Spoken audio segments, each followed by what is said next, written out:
the President of Ukraine.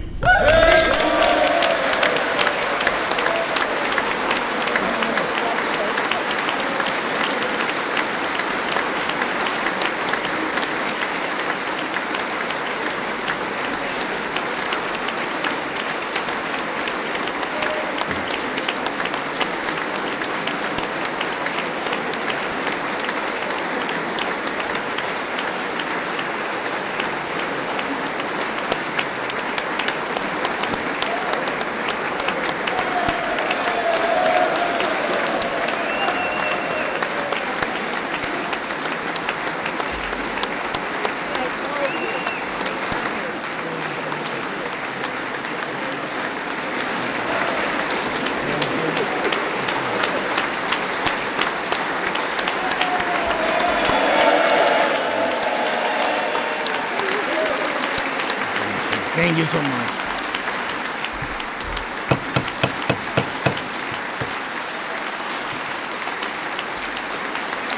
Thank you so much.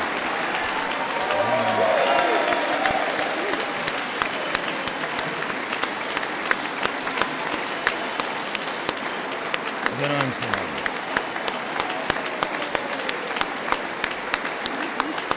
Thank you so much.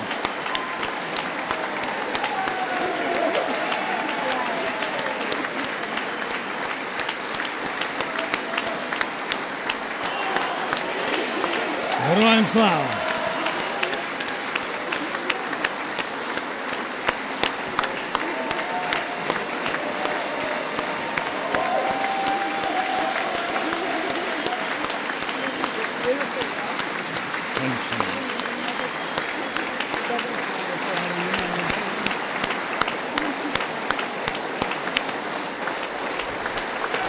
Members,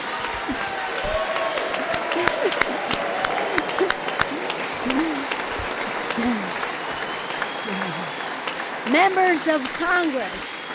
I think it's too much. I think it is. Members of Congress, I have the high privilege and the distinct honor of presenting to you His Excellency Volodymyr Zelensky, President of the Ukraine.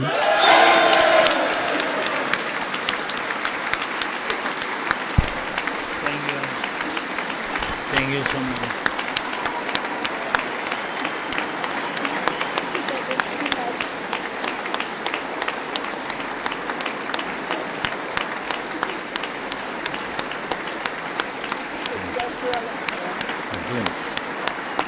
Thank you so much. Thank you. It's too much for me. All this for our great people. Thank you so much.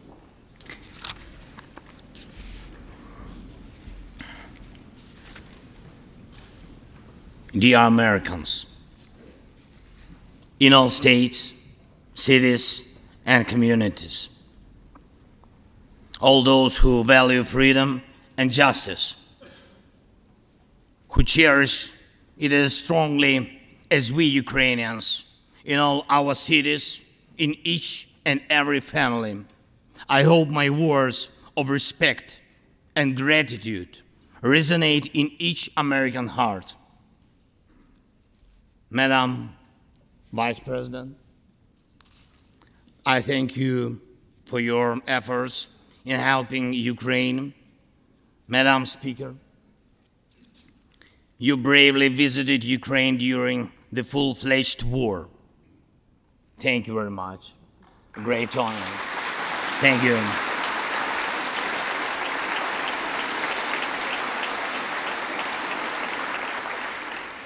Great privilege to be here. Dear members of the Congress, representatives of both parties, who also visited Kyiv,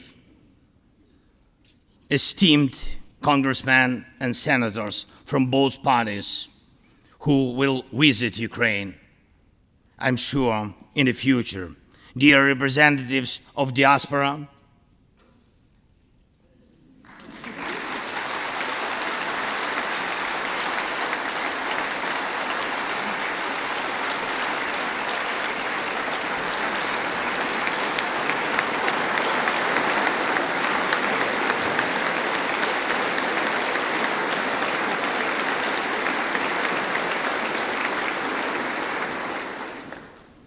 present in this chamber and spread across the country, dear journalists. It's a great honor for me to be at the US Congress and speak to you and all Americans. Against all odds and doom and gloom scenarios, Ukraine didn't fall. Ukraine is alive and kicking.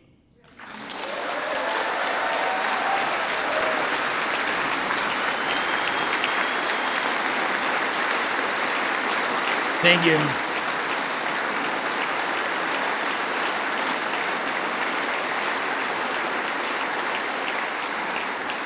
And it gives me good reason to share with you our first joint victory.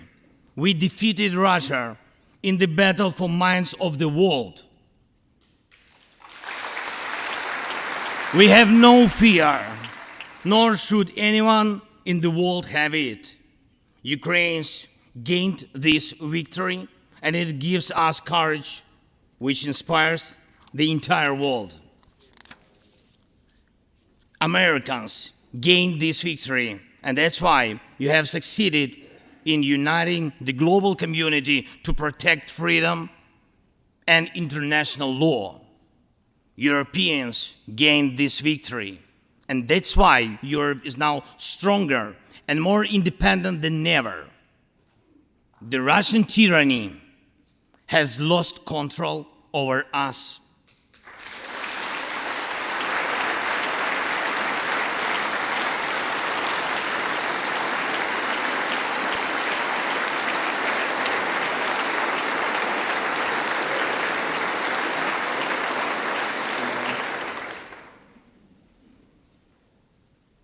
And it will never influence our minds again. Yet, we have to do whatever it takes to ensure that countries of the global south also gain such victory.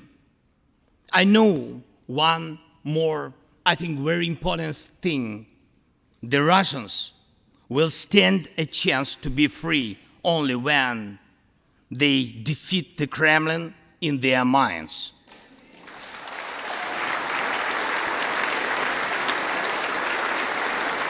Yet, the battle continues, and we have to defeat the Kremlin on the battlefield. Yes, this battle is not only for the territory, for this or another part of Europe. The battle is not only for life, freedom, and security of Ukrainians or any other nation which Russia attempts to conquer.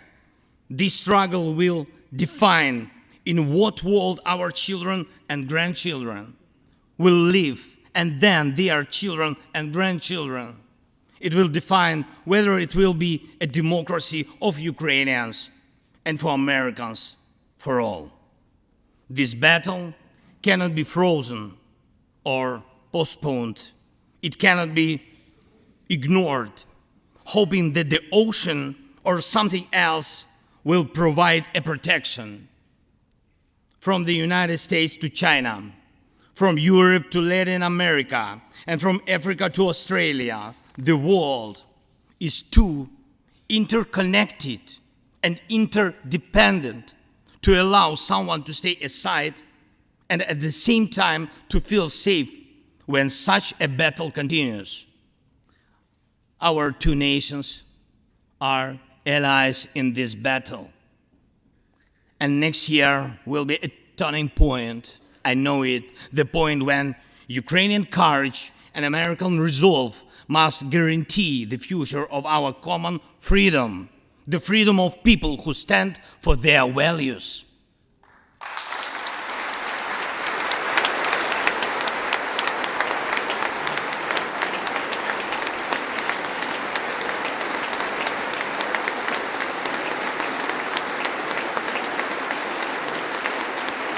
Ladies and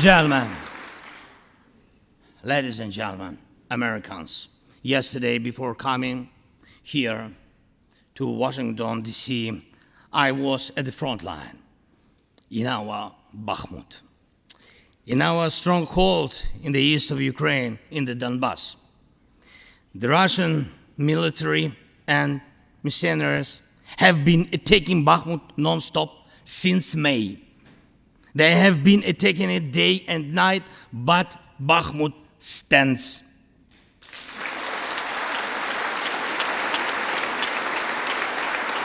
Last year, 70,000 people lived there in Bakhmut, in this city, and now only few civilians stay. Every inch of that land is soaked in blood. Roaring guns sound every hour. Trenches in the Donbas change hands several times a day in fierce combat and even hand fighting. But the Ukrainian Donbas stands.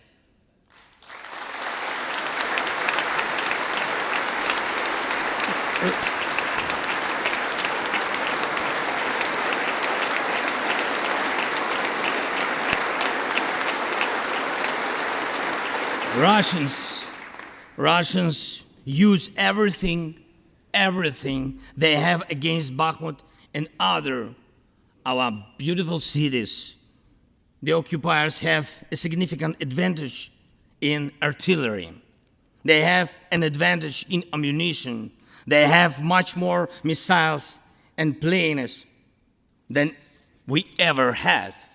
And it's true, but our defense forces stand.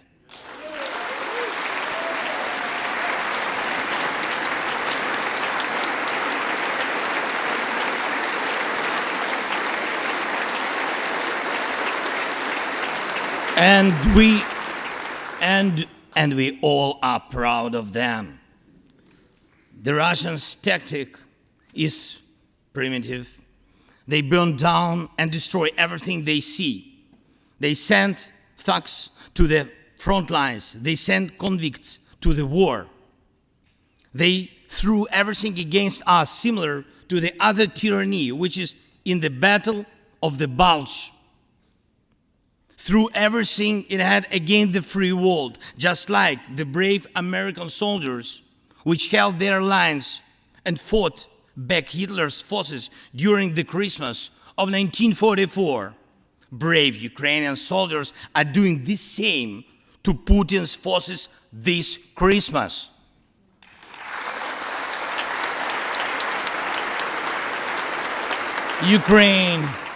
Ukraine holds its lines and will never surrender.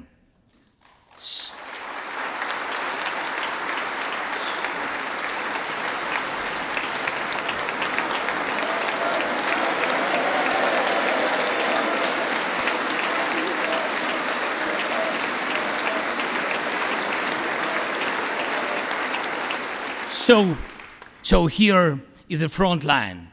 The tyranny which has no lack of cruelty against the lives of free people. And your support is crucial, not just to stand in such fight, but to get to the turning point to win on the battlefield. We have artillery. Yes. Thank you. We have it. Is it enough? Honestly, not really.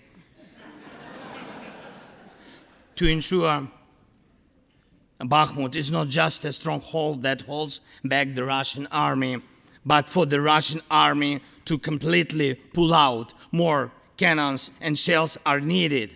If so, just like the Battle of Saratoga, the fight for Bakhmut will change the trajectory of our war for independence and for freedom. If your patriots stop the Russian terror against our cities, it will let Ukrainian patriots work to the full to defend our freedom. When Russia cannot reach our cities, but its artillery, it tries to destroy them with missile attacks. More than that, Russia found an ally in this genocidal policy, Iran. Iranian deadly drones sent to Russia in hundreds became a threat to our critical infrastructure. That is how one terrorist has found the other. It is just a matter of time when they will strike against your other allies. If we do not stop them now, we must do it.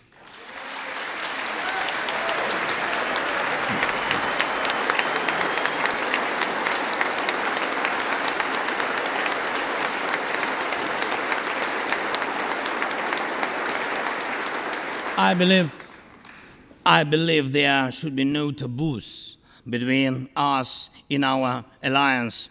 Ukraine never asked the American soldiers to fight on our land instead of us. I assure you that Ukrainian soldiers can perfectly operate American tanks and planes themselves.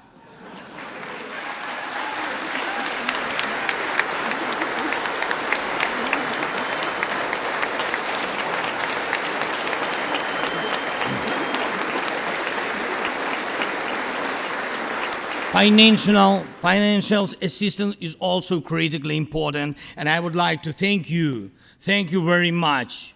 Thank you for both financial packages you have already provided us with and the ones you may be willing to decide on. Your money is not charity. It's an investment in the global security and democracy that we handle in the most responsible way.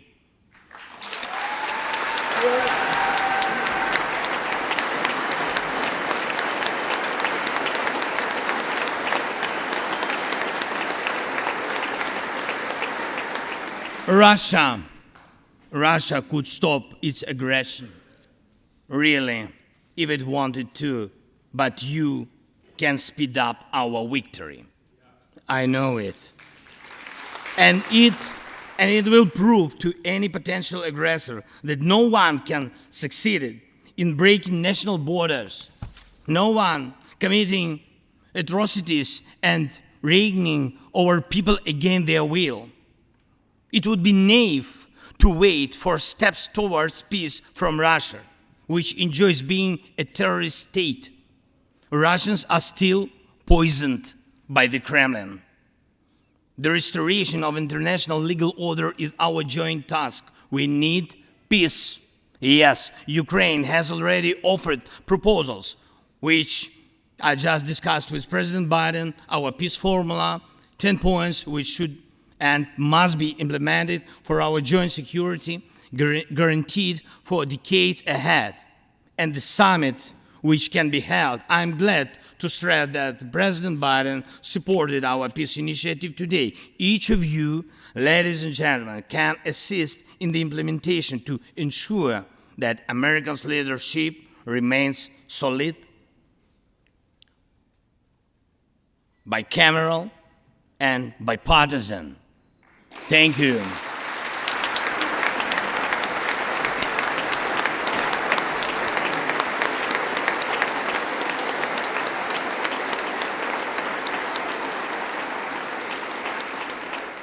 You can strengthen sanctions to make Russia feel how ruinous its aggression truly is. It is in your power, really, to help us bring to justice everyone who started this unprovoked and criminal war. Let's do it. Let terrorists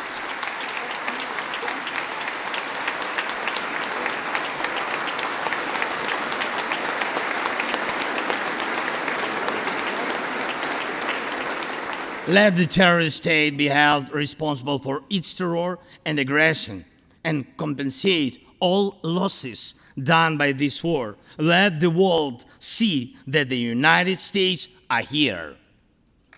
Ladies and gentlemen, Americans, in 2 days, we will celebrate Christmas. Maybe candlelit.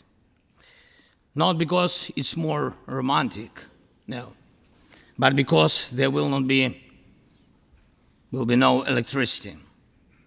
Millions won't have neither heating nor running water. All of these will be the result of Russian missile and drone attacks on our energy infrastructure. But we do not complain. We do not judge and compare whose life is easier. Your well-being is the product of your national security, the result of your struggle for independence and your many victories. We, Ukrainians, will also go through our war of independence and freedom with dignity and success.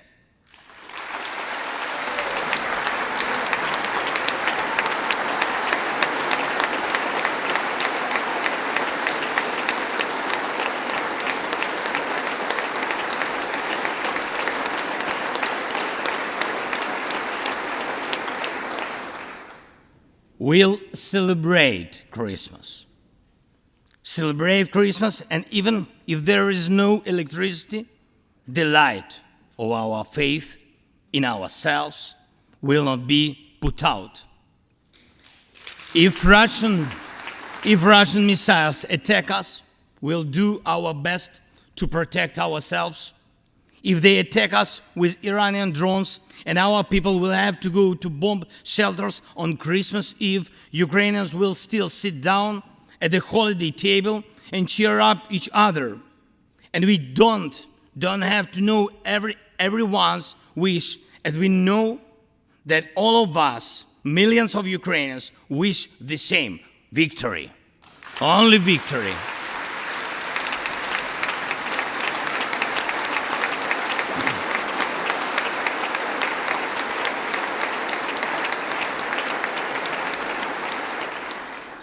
We already built strong Ukraine with strong people, strong army, strong institutions together with you. We developed strong security guarantees for our country and for entire Europe and the world together with you. And also together with you, we'll put in place everyone who will defy freedom.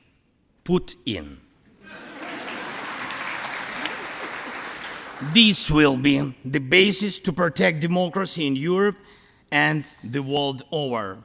Now, on the special Christmas time, I want to thank you, all of you. I thank every American family which cherishes the warmth of its home and wishes the same warmth to other people. I thank President Biden and both parties at the Senate and the House for your invaluable assistance.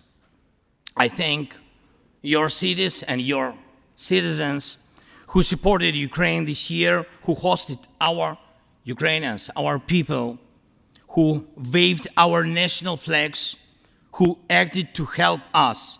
Thank you all, from everyone who is now at the front line, from everyone who is evading victory.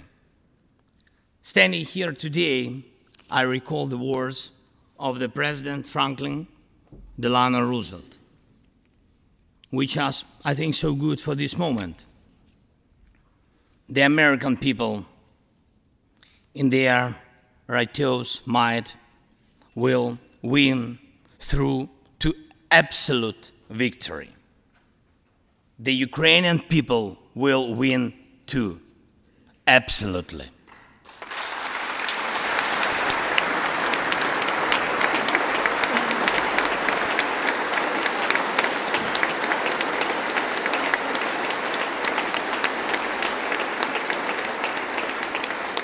I know that everything depends on us, on Ukrainian armed forces, yet so much depends on the world.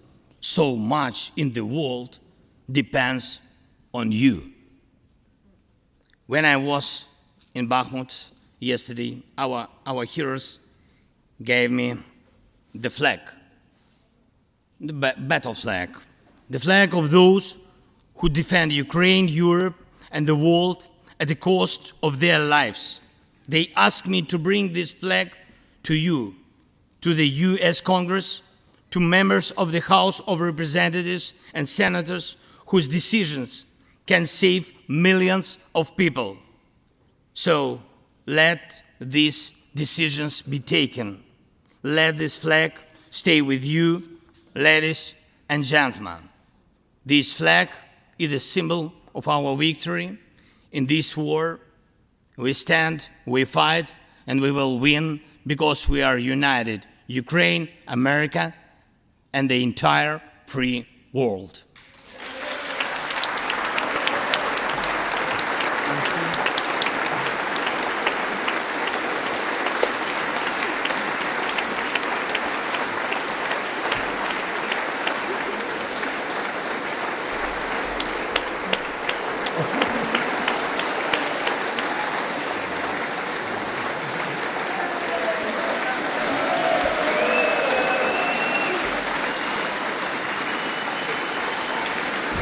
Just one thing, if I can, the last thing, thank you so much. May God protect our brave troops and citizens.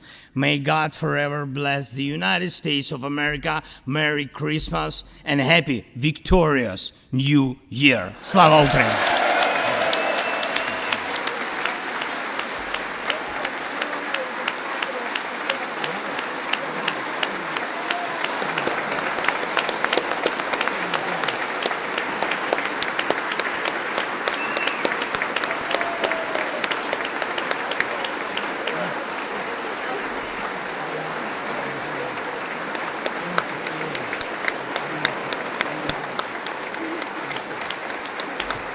Thank you so much.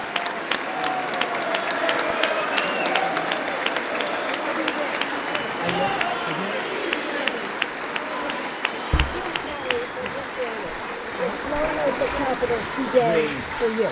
Okay. To me. Somebody will carry it. I can hold. Okay. We'll turn around. Yes. There we go.